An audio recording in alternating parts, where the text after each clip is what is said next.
Salut, ici Maxime Johnson. Il y a un téléphone que j'avais très hâte d'essayer depuis qu'il a été annoncé en novembre par Motorola, et c'est le Moto G. Alors, le Moto G, c'est un appareil qui vraiment est unique dans sa catégorie, je dirais. C'est un téléphone qui se vend entre 150 et 200 dollars sans entente, donc à un prix vraiment, euh, j'ai envie de dire, ridiculement abordable. Donc, vraiment une grosse coche là, sous la très grande majorité des téléphones, mais qui malgré tout offre des caractéristiques très convenables et lorsqu'on l'utilise, en fait, ça semble être un bon téléphone et à bien des égards, ce l'est. Donc, c'est un téléphone qui, selon moi, pourrait plaire à énormément de gens. Alors, on va aller le voir d'un peu plus près. Alors, ce qu'on voit ici, c'est le Moto G de Motorola d'un peu plus près. Donc, peut-être que ce design-là vous rappelle quelque chose. En fait, c'est parce que Motorola a basé son Moto G sur son Moto X lancé donc cet été. Et c'est vraiment, comme on peut le voir, les deux appareils qui se ressemblent énormément. Donc, le Moto G est est un petit peu plus gros. Son écran est un petit peu plus petit, donc il est de 4,5 pouces et non de 4,7. Et aussi donc la finition. Le Moto X est plus un peu ciré et le Moto G est plus en une espèce de plastique très lisse. Et aussi, le derrière ici ne pouvait pas être enlevé, alors qu'ici on peut assez facilement là, enlever le boîtier arrière. Donc si on l'enlève, on peut le changer par un d'une couleur différente ou encore par un autre boîtier, comme celui-ci là, qui permet d'avoir un rabat qui protège l'écran.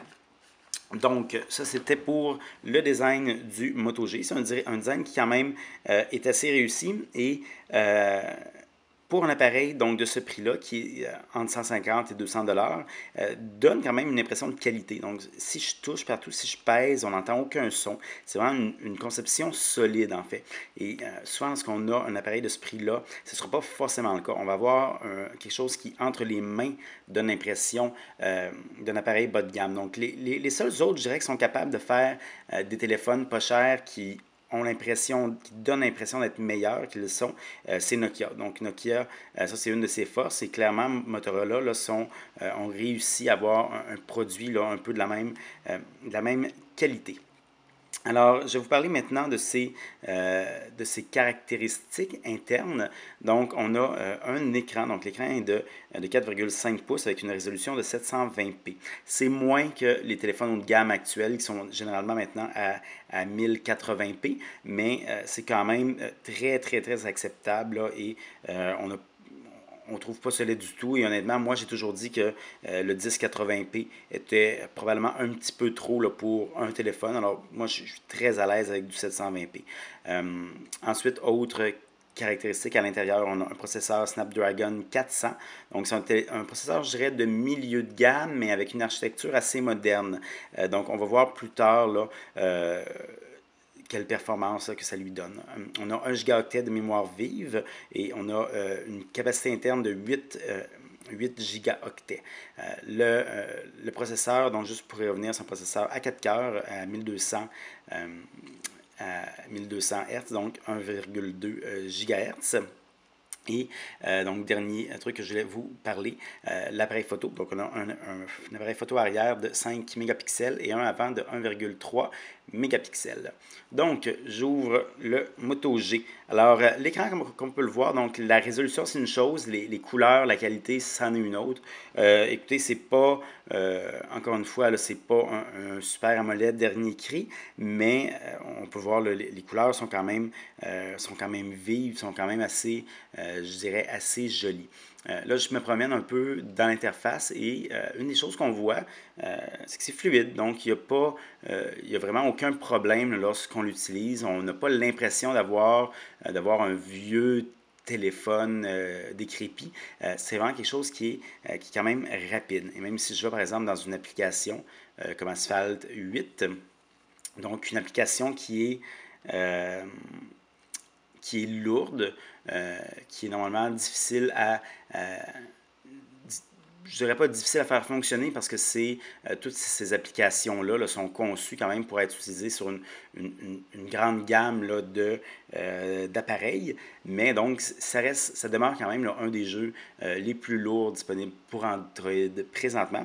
Et comme on peut le voir, avec ce téléphone-là, qui est un téléphone vraiment, je le répète, d'entrée de gamme, qui est parmi les téléphones les moins chers sur le marché, comme on peut voir, le temps de chargement était quand même raisonnable.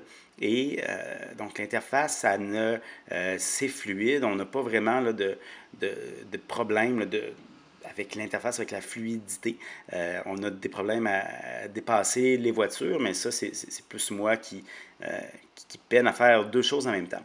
Donc, ce que je voulais vous montrer par ça, c'est que même si c'est un téléphone abordable, donc l'écran est beau, l'appareil est fluide, on peut utiliser des applications lourdes, on ne fait pas vraiment de compromis là, sur la performance.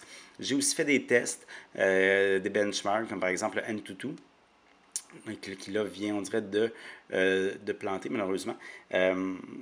Et écoutez, ce qu'on peut le comparer, donc, on peut le comparer avec des bons appareils de l'année dernière, là, comme le Nexus 4 ou la HTC One X. Donc, c'est pas un appareil qui se compare avec les hauts de gamme de cette année, mais il est très à l'aise par rapport à ceux de l'année dernière.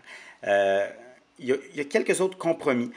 Donc, entre autres choses, on n'a pas de puce NFC à l'intérieur et aussi, on n'a pas donc de connectivité LTE. On est limité en connectivité HSPA+. Est-ce que c'est un problème? Non. Le HSPA+, est quand même très... est bien suffisant, je dirais, là, pour la plupart des gens, pour la plupart des utilisations.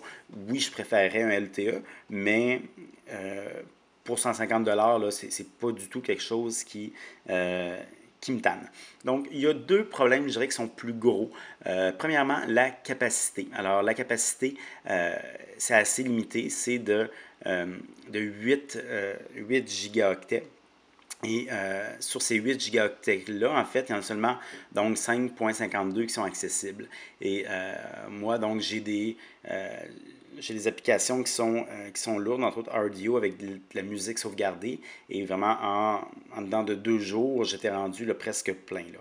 Donc, c'est sûr que l'espace, il va falloir gérer ça beaucoup lorsqu'on va l'avoir. Surtout qu'on n'a pas de fente pour carte SD, malheureusement. Et ça, même si le derrière peut être enlevé. Alors, je trouve que c'est bizarre. J'ai comme... souvent, lorsqu'on enlève le derrière, on a accès à beaucoup plus d'endroits. C'est plus facile pour les ingénieurs là, d'ajouter une fente pour carte SD. Il n'y en a pas ici. C'est dommage parce que c'est un des défauts là, qui aurait pu être corrigé facilement. L'autre défaut, écoutez, c'est l'appareil photo. Donc, l'appareil photo de 5 mégapixels prend des photos, je vous dirais, correctes lorsqu'on est à la clarté, mais on a beaucoup de misère avec le zoom. Et aussi, comme on peut le voir, je vais vous mettre quelque chose devant. Comme on peut le voir, c'est... une fois qu'on prend la photo, c'est assez lent. Donc là, c'est pas si pire, mais des fois, juste pour me faire mentir, là, mais des fois, c'est plus lent que ça. Là, pour le zoom, j'ai amélioré un petit peu parce que j'ai changé le paramètre. Par défaut, donc, l'appareil fait, pas le zoom, fait le focus où je touche. Et ça, comme on peut le voir, là, je viens de le faire et la photo n'était pas très claire. Donc, c'est la fonction par défaut ici marche super mal. Ceci étant dit, donc, on peut changer le mode pour la mise au point où là, je peux glisser un chose vert pour dire où je fais mon focus. Et donc ça marche un petit peu mieux. Mais c'est pas une très belle qualité, là. C'est un peu lent, ça reste souvent flou. Et lorsqu'il fait noir, ce n'est pas joli du tout. Donc, c'est ça pour l'appareil. Donc, c'est vraiment, je dirais, le principal défaut là, du Moto G, c'est cet appareil photo-là. Maintenant, pour beaucoup de monde, c'est un compromis qui est acceptable, considérant le prix. Pour certaines personnes qui prennent beaucoup de photos, par exemple, ça peut être, je crois, là, assez gros pour forcer là, à aller voir ailleurs. Donc ça, c'était surtout les défauts et les manques de l'appareil. Mais ceci dit, il y a vraiment beaucoup plus de qualité. Donc pour rappeler encore, ses performances, c'est un appareil qui a un bel écran, qui est fluide et qui est même capable de lire des gros logiciels, des gros jeux par exemple. Donc ça, c'est vraiment des choses qui sont très fortes, surtout pour un appareil de ce prix-là. Aussi, son autonomie est très bonne. Son interface, donc c'est une interface pratiquement nature, donc telle que conçue là, par Google. Et ça, c'est vraiment un côté très positif. Et aussi, donc si on peut se fier au Moto X juste avant lui, j'ai l'impression que Motorola devrait mettre à jour son appareil là, assez rapidement. Le Moto G, donc, il est vendu 150 $ chez Kudo ou 200 $ chez TELUS. Ça, c'est le prix sans entente. Vous pouvez aussi l'acheter avec entente, évidemment, pour 0 $. C'est vraiment un téléphone qui, financièrement, est à considérer. Donc, ce téléphone-là, si vous le prenez en poste payé, donc avec un forfait, vous allez avoir accès à de très bons forfaits que vous n'avez pas accès normalement avec un téléphone haut de gamme. Un forfait, par exemple, qui pourrait vous coûter 40-45 $ et vous donner 1 gigaoctet de données et la voix illimitée. Donc, ça, c'est quelque chose à considérer dans ce temps-là. Aussi, si vous l'achetez plein prix, vous pouvez ensuite passer en prépayé et là, y aller selon vraiment vos besoins. Donc, en prépayé, on peut avoir des forfaits qui nous coûtent, par exemple, 10 $ par mois, 20 $ par mois et donc avoir accès à juste ce qu'on a besoin de nous, mais quand même avoir un bon téléphone entre les mains. Et ça, c'est vraiment quelque chose qui est important et qui est intéressant. Et c'est un marché dans lequel le Moto G est probablement le seul là, vraiment dans sa catégorie. Là. Il n'y a aucun appareil à ce prix-là qui vous offre cette qualité-là. Point final. Il n'y en a pas d'autre. Il y a quelque chose d'intéressant aussi, je trouve, avec le Moto G, qui fait que c'est un appareil qui se démarque quand même de beaucoup d'autres sur le marché. Souvent, lorsque je teste un produit, il y a une question que je me pose, en fait, tout le temps. Je me dis, cet appareil-là, est-ce qu'il répond vraiment aux besoins? À quel consommateur il répond aux besoins? Donc, est-ce qu'il y a des consommateurs pour qui cet appareil-là est le meilleur choix qu'ils peuvent prendre? Et très souvent, la réponse à cette question-là, malheureusement, c'est qu'il n'y en a pas. Donc, il y a beaucoup de téléphones sur le marché qui ne sont pas mauvais, mais il y a mieux qu'eux.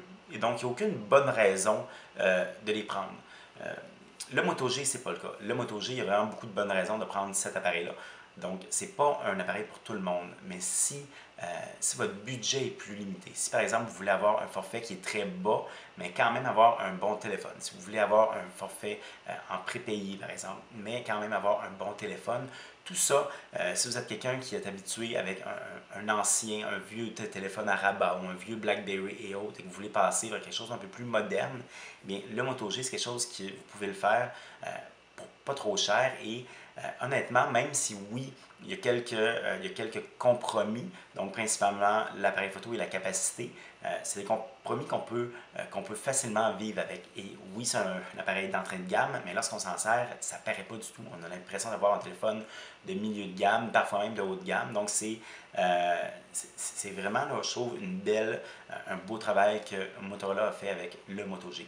Évidemment, encore une fois, ce n'est pas un téléphone pour tout le monde. Donc, c'est vraiment un téléphone avec des compromis, surtout l'appareil photo. Moi, par exemple, moi, personnellement, je ne pourrais pas utiliser ça comme téléphone principal, justement à cause de cet appareil photo-là. Mais ce n'est pas tout le monde qui a les mêmes besoins en appareil photo. Et donc, pour ça, c'est un téléphone qui, je crois, pourrait plaire à beaucoup de monde sur le marché au Canada et aussi ailleurs dans le monde. Donc, je crois que le Moto G est à surveiller et j'espère que c'est le premier d'une nouvelle tendance qu'on pourrait voir.